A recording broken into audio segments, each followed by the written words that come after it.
नामपूर तालुका बागलाण जिल्हा नाशिक येथील शिवनेरी कॉलनीतील मुख्य रस्त्यावर झालेल्या अतिक्रमणामुळे नागरिकांना मोठ्या अडचणींना सामोरे जावे लागत असून याविरोधात ग्रामपंचायतीकडे वारंवार तक्रारी करण्यात येत आहेत। मात्र अद्याप ठोस कारवाई न झाल्याने रहिवाशांमध्ये नाराजीचा सूर उमटत आहे।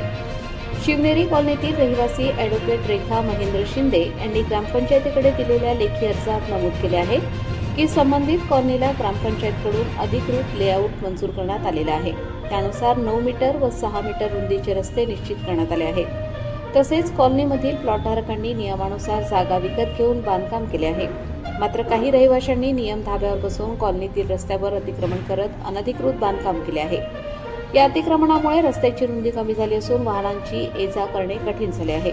विशेषतः आपत्कालीन परिस्थितीत रुग्णवाहिका वाहने सहज पोहोचू शकत नाहीत अशी भीती व्यक्त करण्यात येत आहे। सध्या कॉलनीतील 9 मीटर रस्त्याचे काँक्रिटीकरणाचे काम सुरू करण्यात आले आहे। मात्र अतिक्रमण करणाऱ्या संबंधित व्यक्तींनी हे काम होऊ नये म्हणून अडथळे निर्माण केल्याचा आरोप करण्यात आला आहे। त्यामुळे काम ठप्प होण्याची शक्यता निर्माण झाली असून नागरिकांना आणखी त्रास सहन करावा लागत आहे।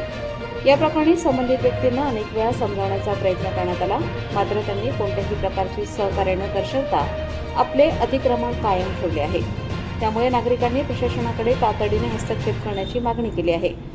यापूर्वीही या संदर्भात ग्रामपंचायत कार्यालयात तसेच जिल्हाधिकाऱ्यांकडे तक्रारी करण्यात आल्याचे अर्जात नमूद करण्यात आले आहे। मात्र आजतागायत कोणतीही ठोस कारवाई झालेली नाही। त्यामुळे प्रशासनाच्या कार्यक्षमतेवरही प्रश्नचिन्ह उपस्थित होत आहे। अतिक्रमण न हटवल्यास ग्रामपंचायत कार्यालयासमोर आमरण उपोषणाचा इशारा ॲडव्होकेट रेखा शिंदे यांनी दिला आहे। प्रबंधभूमी महाराष्ट्र न्यूजसाठी चेतन दाणी, नामपूर।